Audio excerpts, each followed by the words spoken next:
Medical series में आज हम पढ़ेंगे यूपिटेरियम परफोलिएटम। इसका कॉमन नेम है बोनसेट, प्रूवर इसके हैनीमन और कंपोजिटी फैमिली की मेडिसिन है। अब इसका जो बोनसेट या एक जो वीड है यूपिटेरियम जो है इस रेमेडी का यूज़ हर होम्योपैथ जानता है। किसके लिए कॉमनली यूज़ किया जाता है, किसके मैनेजमेंट के लिए, तो डेंगू हो गया, इन्फ्लुएंजा, मलेरिया, इन सब बीमारियों में कॉमनली यूज़ की जाती है। इसके अलावा बोनसेट जो है इसके नाम से ही हम समझ सकते हैं कि बोनसेट जो है ये बोन्स को, जो टूटी हुई बोन है उनको जोड़ने के लिए प्लास्टर में यूज़ किया जाता था, इसीलिए इसका नाम बोनसेट रखा गया था। डॉक्टर NM चौधरी ने कहा है कि the name boneset is very apt in as much as it convey to the mind the supreme characteristic of this drug, soothes painful bone, यानी कि बोन जो है बहुत ज़्यादा पेनफुल कंडीशन हो तब ये मेडिसिन अच्छा काम करेगी। नेम में ही ऐसा इंडिकेशन है according to doctor NM Chaudhary. So important is this symptom that it's absence may be regarded as contraindication for eupatorium, यानी कि अगर ये सिम्टम नहीं देखने को मिला, बोन में पेन नहीं है, तो ये यूपिटेरियम नहीं देना चाहिए। स्फेरोपेक्शन इसका GI कहाँ पे होगा, गैस्ट्रोहेपेटिक रीजन पे, ब्रोंकियल म्यूकस मेम्ब्रेन पे होगा, फाइब्रस टिश्यू पे होगा, ठीक है। और पैथोजेनेसिस तो क्या प्रोड्यूस करेगी, ये बिलियस रीअरेंजमेंट प्रोड्यूस करेगी। टेंडरनेस एंड हिपेटिक रीजन, मतलब कि हिपेटिक रीजन में टेंडरनेस प्रोड्यूस करे, लीवर वाले रीजन में। इसके अलावा वोमिटिंग, ठीक है, बाइल की वोमिटिंग होती है इसमें, मेनली लीवर पे एक्ट करती है और वहाँ पे ये वो बाइल डिसऑर्डर प्रोड्यूस करेगी, बाइल की वोमिटिंग होगी, सोरनेस देखने को मिलेगा, मसल्स में एकिंग, बहुत ज़्यादा पेन होगा मसल्स में, बोन में पेन होगा, तो ये मेडिसिन अच्छा काम करेगी, ये पैथोलॉजी प्रोड्यूस कर रही है। इसके अलावा febrile disease like malaria, influenza में भी ये बहुत अच्छा वर्क करती है। कॉन्स्टिट्यूशन की बात करें तो इसका पर्टिकुलर कॉन्स्टिट्यूशन पेशेंट का होता है नहीं होता, मतलब ऐसा कोई पर्टिकुलर कॉन्स्टिट्यूशन नहीं होता।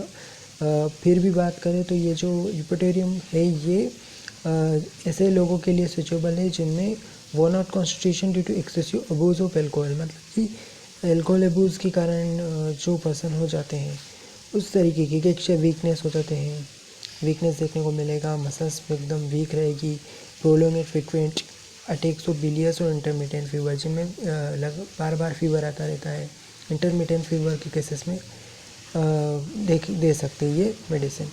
अब इसके अलावा गाइडिंग सिम्टम देख लेते हैं। तो ब्रूइस फीलिंग और it broken all over the body, यानी कि ब्रूइस फीलिंग रहेगी, ऐसा लगेगा जैसे किसी ने पीट दिया हो, कोई बोन टूट गई हो, ब्रोकन बॉडी टूट गई हो, इस तरीके से लगता है, जैसे हड्डी तोड़ बुखार डेंगू को कहा जाता है, तो उसमें ये बहुत अच्छा काम करती है। बोन में पेन होगा, ठीक है, ये मेन फीचर है इस रेमेडी का। पेन जो है कहाँ पे होगा, back, head, chest, limbs, specially wrist में, और साथ में which feel as if dislocated, ठीक है। इसके अलावा जब more general and severe the pain better the remedy is indicated indeed, जितना ज़्यादा पेन होगा उतना ज़्यादा इंडिकेशन रेमेडी की तरफ जाएगा, मतलब बोन में मसल्स में पेन हो रहा है तो ये मेडिसिन बहुत अच्छा काम करती है। इसके अलावा यहाँ पे यूपिटेरियम के की बात करें तो ये पेनफुल सोरनेस, ठीक है, पेन होगा, साथ में क्या है, रेड पेनफुल कंडीशन हो गई, ये पूरी यूपिटेरियम परफोलिएटम में देखने को मिलेगा। इसके साथ साथ इसका एग्जांपल जैसे कि आँखों में क्या है, सोरनेस देखने को मिलेगा, आँखों में आईबाल में पेन हो रहा है। इसके अलावा कफ के साथ क्या है, सोरनेस है। उसके अलावा ट्रेकिया में इस तरीके की कंडीशन रहेगी, पेन हो रहा है, soreness of the chest, headache रहेगा, वो भी सोरनेस के साथ, मतलब सारी जगह पेन होना ही है। तो chill is nearly always in the morning में चिल रहेगी और फिर कुछ घंटों तक रहेगी, उसके बाद उसको थ्रस्ट लगेगी। Soreness and aching of the bone में पेन हो रहा है, ठीक है, सोरनेस देखने को मिलेगी। Red painful condition. अब पीरियोडिसिटी इसमें बहुत ज़्यादा मार्क रहती है, 3rd 7th डे में अटैक रिपीट होता है। पोस्टपोनिंग टाइप के रहेंगे। चिल जो है इसको 9 PM पे देखने को मिलेगी, 1 डे 8 नून चिल देखने को मिल सकती है नेक्स्ट डे में, ठीक है। इनसेटिबल थ्रस्ट, मतलब कि उसको अतृप्त रहेगा, तृप्त नहीं हो पाएगा, इतनी ज़्यादा इस तरीके की इसको प्यास रहेगी। Before and during the chill and fever में इस तरह की चिल के पहले, चिल के बाद ऐसे थ्रस्ट रहेगी, जिसमें कि उसको पानी पीने से उसकी जो सेटिस्फेक्शन नहीं रहेगा उतना ज़्यादा। Know that chill is coming because he can not drink water enough, पर्याप्त पानी नहीं पी रहा है, इसकी वजह से चिल जो है आती है। फिर उसके अलावा पेन की बात करें तो pain comes quickly and goes away quickly, मतलब कि जल्दी तुरंत आता है, तुरंत चला जाता है पेन, तो भी यूपिटोरियम सोच सकते हैं। बिलियस वोमिटिंग देखने को मिलेगी चिल में के दौरान, हीट स्टेज में, गेटिंग ऑन हैंड्स एंड नीज।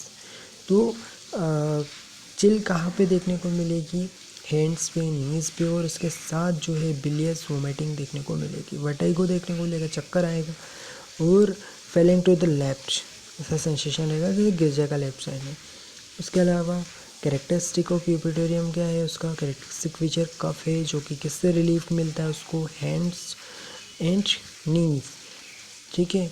तो getting on hands and knees पे उसको रिलीफ मिलेगा, और साथ में sweat relieves all pain except headache, पसीने से सारे सिम्टम में रिलीफ मिलेगा हेडेक को छोड़ के।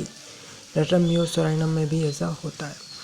अब यहाँ पे हेडेक की बात करें तो टाइम कैसा रहेगा, पीरियोडिक हेडेक रहेगा, 3rd-7 डे में रहेगा। लोकेशन कहाँ पे होता है इसका हेडेक, तो ये बेस ऑफ ब्रेन में होगा। कंजेस्टिव टाइप का हेडेक रहेगा, हेड ऐसा लगेगा जैसे ब्रस्ट हो जाएगा। कैरेक्टर ऑफ पेन कैसा रहेगा, तो थ्रोबिंग टाइप का पेन रहेगा। प्रेशर सिर्फ cap of lead pressure over the whole skull, ऐसा लगता है जैसे केप रखी हुई हो, प्रेशर आ रहा है उससे। Extreme soreness of the head, बहुत ज़्यादा पेन होगा, रेडनेस रहेगी। मोडालिटीज़ की बात करें तो लाइंग डाउन से एग्रेवेशन है, और हेडेक के साथ क्या होता है, इसको वर्टिगो होता है, ऐसा लगता है फॉलिंग ऑन लेफ्ट। और रेस्पिरेटरी सिम्टम की बात कर लेते हैं तो chronic loose cough with coryza and sneezing, छींकें आती है, इसको कोराइजा है, ठीक है, लूज कफ है। काजेशन क्या है इसका, इंटरमिटेंट फीवर और मिजल्स के बाद ऐसा होता है, उसको सप्रेस कर देने से। सेंसेशन कैसा रहेगा, तो उसको टिंगलिंग रहेगी चेस्ट में, साथ में टाइटनेस रहेगी, भारीपन रहेगा, एकदम टाइट फील रहेगा चेस्ट में। कैरेक्टर ऑफ कफ, तो इसको हॉकिंग टाइप का कफ रहेगा, ड्राई बार्किंग टाइप की कफ है। विथ डिफ़िकल्टी इन ब्रीदिंग में डिफ़िकल्टी होगी, और साथ में ये चेस्ट को सपोर्ट करेगा हाथों से। स्पूटा का कैरेक्टर जैसा रहेगा, तो स्केंटिस एक्सपेक्टोरेशन, यानी कि एक्सपेक्टोरेशन इसका कैसा रहेगा, कम, और साथ में कफ के साथ होगा। और साथ में इसका पेन कैसा रहेगा, तो पेन चेस्ट रीजन में पेन होगा, इंस्पायरेशन के दौरान राइट चेस्ट में पेन होगा, ठीक है, सॉफ्ट है, sharp pain on right side chest में। सोरनेस इन चेस्ट, ठीक है, वही पेनफुल कंडीशन है। एग्रावेशन किससे होगा, लाइंग ऑन बैक, इंस्पायरेशन के दौरान इसको एग्रावेशन है। और लाइंग ऑन हैंड्स एंड नीज, ठीक है, उसके हैंड और नीज इसको हमने देखा था कि लाइट डाउन से उसके बल पे सोने से उसको आराम मिलता था। अब एक्सट्रीमिटीज़ देख लेते हैं, तो इसमें रूमेटिज़म देखने को मिलेगा, गाउट देखने को मिलेगा एक्सट्रीमिटीज़ में, आफ्टर मलेरियल फीवर के बाद ऐसा हो रहा है। फिर लोकेशन, तो गाउट जो है या रूमेटिज़म है ये कहाँ पे होगा, लोअर लिम्स में रहेगा, एडिमा के साथ हो सकता है। सेंसेशन कैसा रहेगा, तो गाउटी सोरनेस इन द जॉइंट, ठीक है, वही कि गाउट है और पेनफुल कंडीशन है जॉइंट में। कैरेक्टर ऑफ पेन कैसा रहेगा, एकिंग पेन रहेगा, बहुत ज़्यादा पेनफुल कंडीशन है। बोन्स में पेन होगा, एक्सट्रीमिटीज़ में पेन होगा, आर्म्स में, रिस्ट में, सब जगह पेन होगा। और साथ में गाउटी सोरनेस एंड इन्फ्लाम नोडोसाइट्स, ठीक है, नोड्यूल्स बन रहे हैं, नोडोसाइट्स देखने को मिलेगा, पेनफुल नोडोसाइट्स। ड्रोप्सी देखने को मिलेगी लोअर एक्सट्रीमिटीज़ में, एक तरीके से एडिमा, फ्लूइड अक्युमुलेशन देखने को मिलेगा। फीट एंड एंकल्स में इस तरीके का, और वहाँ पे बोन में पेन होगा। कनकों में इसके साथ हेडेक होता है, ठीक है, गाउटी अफेक्शन के साथ। और इंटरमिटेंट फीवर इसका बहुत ज़रूरी है, बहुत एमपी है इसका, उसको देख लेते हैं। यूपिटोरियम परफोलिएटम जो है ये बहुत सारे तरीके के फीवर जैसे कि टर्टेन, डबल टर्टेन, पोस्टपोर्टिंग एंड बिलियस फीवर में भी बहुत अच्छा काम करते हैं। टाइम इसका बात करें तो 7 से 9 AM, ठीक है, इसके अटैक मेनली इसी टाइम पे आते हैं। पोस्टपोनिंग टाइप के फीवर रहेंगे 1 डे में 8-7 PM, और नेक्स्ट डे में इसको 9 PM पे रहेगा, देन 11 PM, इस तरीके से 9, 7, 9, 11, इस तरीके से अल्टरनेट डेज में ऐसा रहेगा। और साथ में बिफोर द अटैक, मतलब कि अटैक से पहले क्या होता है, तो उसको नोज़िया, वॉमिटिंग, और साथ में वोमिटिंग इसकी हो सकती है, बाइल की हो सकती है। There is a great thirst for several water before the fever, ठीक है, बहुत ज़्यादा पानी पीने की इसकी प्यास रहती है। ड्यूरिंग द अटैक के दौरान इसको क्या होगा, सीवरिंग, ठंड लगेगा, चील होगी, और साथ में बेक रीजन में सीवरिंग होगी, कपकपी होगी, जो कि पूरे बेक एक्सट्रीमिटीज़ में फैल जाएगी। सोरनेस देखने को मिलेगी। पल्सेशन जो है बेक ऑफ हेड में पल्सेशन देखने को मिलेंगे। बहुत ज़्यादा वायलेंट पेन होगा और ऑसिपिटल रीजन में ऐसा पेन होगा। बेक में before and during chill pain होगा। During the chill patient want to cover up the whole body, chill के दौरान पूरा कवर करके रखता है। बिटर वोमिटिंग होगी, कड़वी सी उसको वोमिटिंग होगी जैसे ही चिल चली जाएगी उसके बाद। और there is a bruise feeling as if broken all over the body pain affecting back, limbs, wrist, ठीक है, ऐसा लगता है जैसे डिसलोकेट हो गई है रिस्ट, इस तरीके का रहेगा। और साथ में ब्रोकन रहेगा, मतलब कि ब्रूइज टाइप का फीलिंग रहेगी, इस तरीके से पीट दिया हो, ब्रोकन बोन टूट गई हो, इस तरीके का रहेगा। More general and severe pain होगा। और the better it is indicated and adapted. इसके अलावा there is insatiable thirst before and during chills and fever, तो उसको थ्रस्ट रहेगी बहुत ज़्यादा ड्यूरिंग चिल एंड फीवर। तो यहाँ पे बिफोर एंड ड्यूरिंग चिल के पहले, चिल के बाद उसको फीवर देखने को मिलेगा और उसमें थ्रस्ट रहेगी। थ्रस्ट जो है तृप्त नहीं हो पाएगा वो। The patient knows the chills is coming because he can not drink enough, मतलब उससे लगता है कि उस चिल आ जाएगी इसीलिए वो पर्याप्त पानी नहीं पीता। He has violent thrust but severing become work from drinking, मतलब असल बहुत ज़्यादा प्यास करती है लेकिन पानी पीने के बाद उसको ठंड लगेगा इसलिए पानी नहीं पीता। So he dares not drink cold water, ठीक है, तो इसीलिए पानी नहीं पीता। With fever there is a bursting type of headache, तो यहाँ पे ब्रस्टिंग टाइप का हेडेक भी देखने को मिलेगा। और साथ में क्या होगा, there is sweat which relieve all symptom, headache को छोड़ के सारे सिम्टम में स्वेटिंग से रिलीव होता है। ब्रायोनिया जो है इसमें उसमें भी जो है स्वेट होगी but their pain keep the patient quiet, while eupatorium is scanty sweat and pain make the patient restless, मतलब यूपिटोरियम में पसीना जो है स्किंटी रहेगा लेकिन जो पेन है वो पेन्स की वजह से उसको क्या होगा, रेस्टलेसनेस देखने को मिलेगी। और इस तरीके से ब्रायोनिया जो है pain keep the patient quiet, ठीक है। जनरल मोडालिटीज़ देख लेते हैं, तो एग्रावेशन इसको होगा, पीरियडिकली एग्रावेशन होगा ओपन ईयर से, और एमुलेशन होगा इसको कन्वर्जेशन से आराम है, गेटिंग ऑन हैंड एंड नीज, और स्वेट से आराम है, हेडेक को छोड़ के सब में पसीने से आराम है।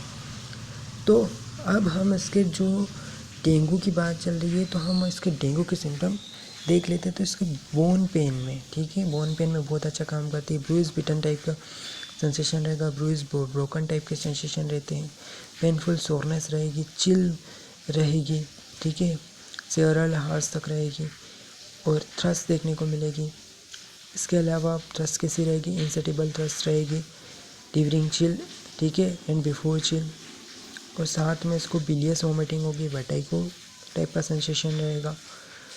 और वर्टिगो में इस तरीके का sensation falling on left side. इसके अलावा इसको ब्रस्टिंग टाइप के ब्रस्टिंग हेडेक होता है, थ्रोबिंग टाइप का सेंसेशन रहता है, लाइंग डाउन से एग्रावेशन है, प्रोफिट स्वेटिंग से सब जगह आराम है, केवल मतलब स्वेटिंग से आराम है सब जगह केवल हेडेक को छोड़ के।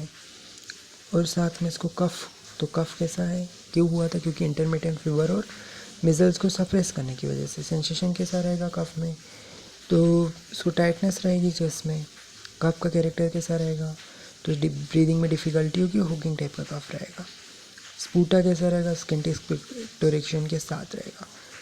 और एग्रावेशन लाइंग ऑन बेक से, इंस्पायरेशन से कफ में आ रहा तकलीफ पड़ जाती है, ठीक है। और हैंड नी के लाई डाउन से आराम मिलता है। एक्सट्रीमिटीज़ में तो पेन हो गई और साथ में रोमेटिज्म गाउट देखने को मिलेगा। और इंटरमिटेंट फीवर में काम आती है, टर्टेन भी हो जाए, डबल टर्टेन, पोस्टपोनिंग टाइप का बिलियस फीवर देखने को मिलेगा 7 AM जनरली। और साथ में ब्रूइस फीलिंग रहेगी इसमें मार्क्ड। थ्रस्ट कैसी रहेगी, तो इंसेटिबल थ्रस्ट रहेगी before and during chill and fever में।